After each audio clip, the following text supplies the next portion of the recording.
The world's eyes tonight remain firmly fixed on the situation in South Korea, despite relative calm there now. Hours after declaring martial law, sending his country into chaos, President Yoon Suk-yeol lifted his order. His surprise late-night address citing anti-state forces caused outrage. Demonstrators clashing with police outside Parliament and some MPs breaking through barricades so they could vote to block the decision. Aligned with the West, the move also reverberated abroad. South Korea's positioning pivotal, bordering communist North Korea and located near China, but also with the US Army's largest overseas base. And our government is watching closely. South Korea is a key trading partner, our sixth largest, with two-way trade between the two countries nearly $9 billion. Prime Minister Christopher Luxon has called the relationship crucial to our prosperity and security, leading a trade mission there in September, with the two countries agreeing to cooperate further. Here's Cushla Norman with the latest from a tumultuous day, with growing calls for Yoon to now step down.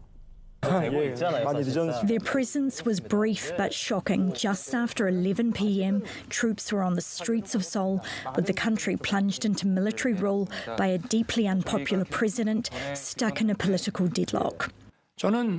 Through this martial law, I will rebuild and protect the Free Republic of Korea, which is falling into the depths of national ruin. It sparked a night of fear and confusion in Seoul. 230 armed troops reportedly entered Parliament grounds, some scuffling with protesters. Inside, furniture was used to block out soldiers. But they still got through smashed windows. These scenes playing out on live television, the events shocking South Koreans. After watching the news, I felt anxious, and I also thought that this is such a national shame. I was about to go to bed and watching news on YouTube. I thought this was a joke.